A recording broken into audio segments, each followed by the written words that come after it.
اور غور کریں عزیز بھائی، جب انسان سمجھتا ہے نا نعمت اللہ کی طرف سے ہے، پھر وہ جھک جاتا ہے، وہ ڈرتا ہے، پھر وہ کہتا ہے اوہو یار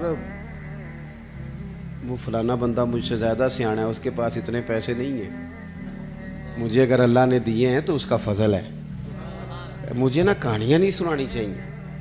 میرے رسول پاک نا اعلیٰ اخلاق کی بات کرتے، اونچی بات کرتے۔ ایک شخص آ گیا حضور سے ملنے، بخاری میں حدیث کی اصل موجود ہے۔ عرب کے لوگ چونکہ اپنے غلاموں پر روب بڑا ڈال کے رکھتے تھے، پریشرائز کر کے رکھتے تھے۔ یہ طریقہ ہوتا تھا کہ وہ آواز نہ نکالیں۔ مثلا غلام نے اگر جانور چھاؤں میں نہیں باندھا، دھوپ میں ہے تو مار پڑ جاتی تھی، کیوں نہیں باندھا؟ اور اگر اس نے کبھی باندھ دیا نا تو پھر بھی مارتے تھے، کہتے تھے تو اتنا سیانا ہو گیا، تو نے پوچھا ہی نہیں، مرضی کر دی تو نے۔ ایک مزاج ہوتا ہے پریشرائز کرنا، پریشان کرنا۔ اور آج بھی میں نے یہ انداز دیکھا ہے، پر غریبوں کے لیے، غریبوں کے لیے، امیروں کے لیے نہیں ہے۔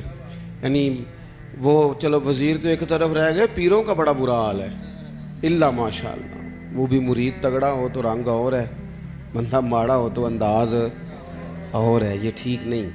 اقبال کہتے ہیں خدا بندہ یہ تیرے سادہ دل بندے کدھر جائے، خدا بندہ یہ تیرے سادہ دل بندے کدھر جائے، درویشی بھی عیاری ہے شہنشاہی بھی عیاری، سارے عیار مکار ہو گئے۔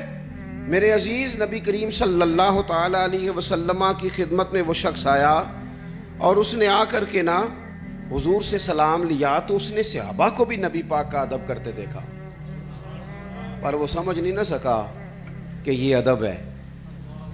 اس پر مجبور نہیں کیا نبی پاک نے، کسی پر کوئی ایسی پابندی نہیں، اس نے ادب کرتے دیکھا۔ تو چونکہ اس نے بادشاہ دیکھے تھے، وہ ڈرنے لگ گیا اور کانپنے لگ گیا۔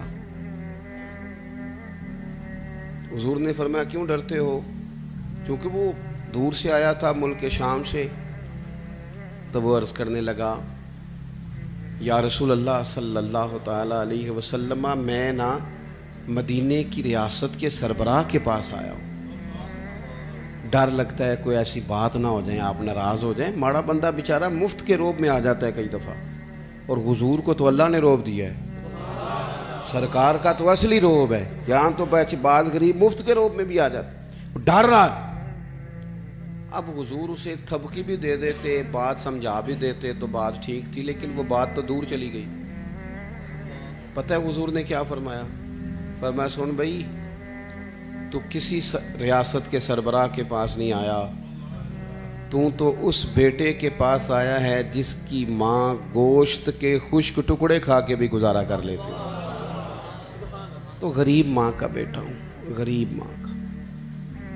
حضور نے بتلایا کہ کسی اخلاق یہ ہے کہ کسی شخص کو آپ کسی پریشر میں نہ ڈالیں، اسے پریشان نہ کریں، آپ کا وجود، آپ کی طبیعت کسی کے لیے بوجھ کا باعث نہ بنے۔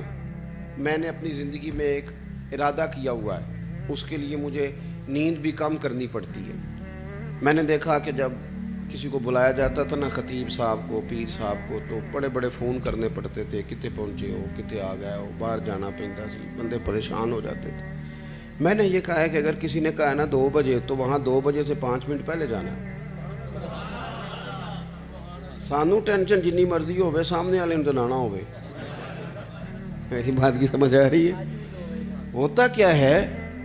نہیں آپ کا تو خیر کوئی ایسا لیٹ نہیں ہوا، اللہ آپ کو جزا دے، اور میرے خوشی ہے آپ نماز پڑھ رہے تھے، یہ خوشی ہے، اور بڑی خوشی یہ ہے کہ آپ نے جلدی سے نماز پڑھ لی، ورنہ اللہ خیر کرے۔ ویسے میں کو تھوڑے جو بھی ویکھے نا جنہیں نہیں پڑھی، چلو کہڑا تساں کسی نہ گل کرنی ہے۔ ایک بات یاد رکھنا، کوئی نہیں اجر ملے گا محفل میں آنے کا، بالکل نہیں۔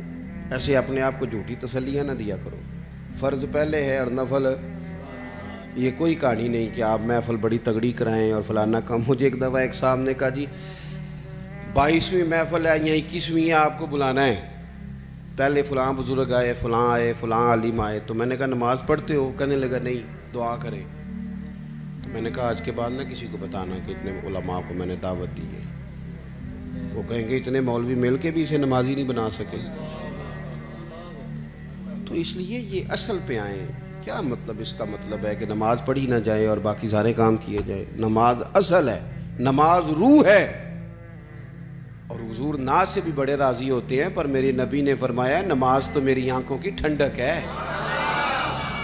تو جب تو نماز پڑھتا ہے حضور کی آنکھیں ٹھنڈی ہوتی ہے. یہ تو کر نہیں رہا اور باقی تو ادھر ادھر بھاگتا پھرے، تو یہ اضافی بات. تو میرے عزیز، ایک تو حضور نے ہمیں یہ اخلاق دیا ہے کسی کو تکلیف نہ دیں. کوشش کریں. ایک دفعہ نا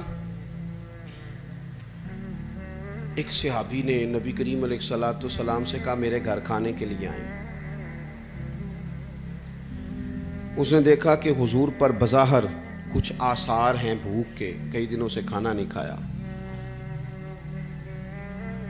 چہرہ دیکھا اس نے تو بندے گنے حضور کے پاس کتنے بیٹھے ہیں، تو 4 لوگ بیٹھے تھے.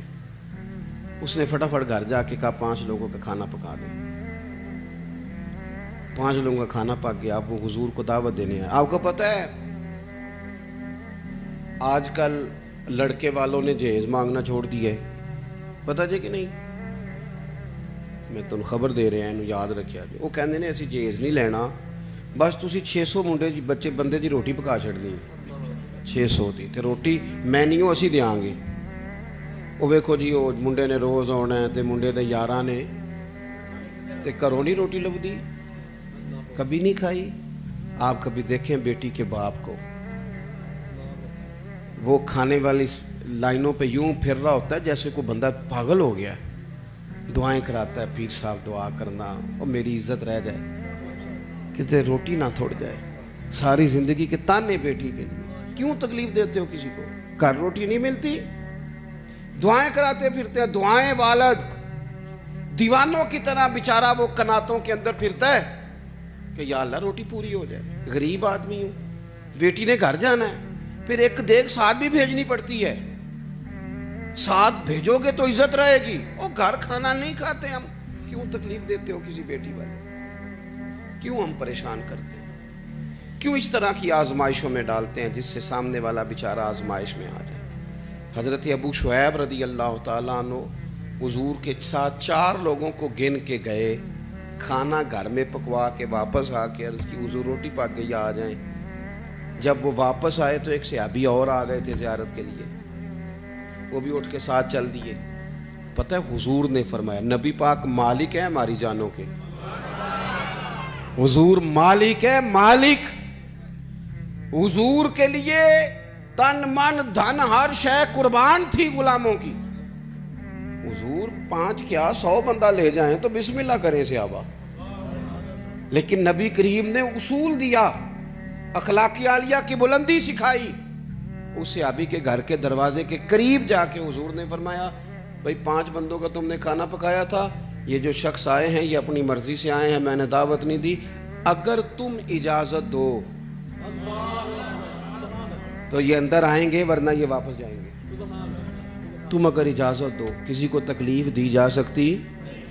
ہمارا حال یہ ہے کہ ہمیں خبر کا پتہ بھی نہیں ہوتا کہ فلانے نے یہ کیا ہے کہ نہیں کیا، لیکن الزام گھر بیٹھے بیٹھے الزام لگا دیتے.